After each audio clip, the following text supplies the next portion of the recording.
Chairman સાહેબ જો હોત તો અમારા પ્રતિનિધિ તો પીછડા ખેડી નાખે. સેક્રેટરી સાહેબ છે જેવા રજિસ્ટર કચેરીના અધિકારી ગણાય પણ જવાબદારી એની આવે ને વહીવટદાર છે. એટલે માલ કોનો છે, ક્યારે ક્યારે નીકળે છે, ક્યાં ક્યાં રાજ્ય બાયપાસ થાય છે, શું થાય છે એ બધી મારી પાસે માહિતી છે.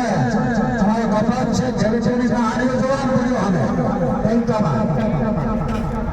અમારો કપાસ છે એ ખેડૂતોની આડી જોવાનું પડ્યું બેંકમાં. શેરમાં કોનો છે ભગવાન જાણે, સેક્રેટરી સાહેબ મારે ન કહેવાય.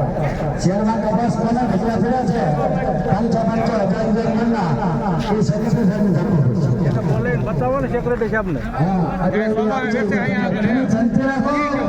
આવ્યો છું એટલે ભાવનગર જિલ્લાનું નિરાકરણ કર્યા પછી જ હું જવાનો ભાવનગર. હું આજ આવ્યો છું અત્યારે વિરોધ આવવાનો છું.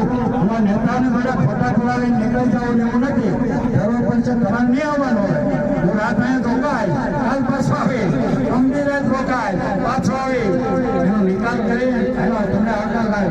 તમારે એમ નહીં આમ બીજાને કોઈ આપણે રેલીઓ કરાવી દેખાવ કરવાની પણ જરૂર પડે.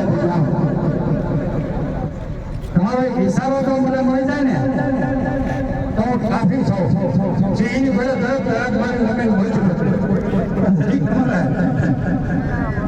એટલે તમારો હિસાબ ખેડૂતોની સેવા છે.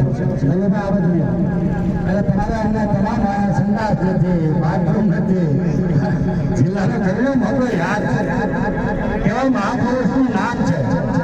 મેં હમણાં લખ્યું હતું કે તમે આ ભાવનગર મહારાષ્ટ્ર સાહેબના નામને એની કીર્તિને તમે લાંછન લગાડો છો. તમારા મહુવામાં સરદાર વલ્લભભાઈ પટેલ યાદનું નામ છે એને તમે લાંછન લગાડો છો, એની કીર્તિને તમે ઓલું કરો છો. સાહેબ એની યાદનું નામ ફેરવી નાખો પછી વાંધો નહીં. આ યાદનું નામ દૂરબાજ યાદ રાખો. ભાવનગર માર્કેટિંગ યાર્ડનું નામ દૂરબાજ માર્કેટિંગ યાદ રાખો.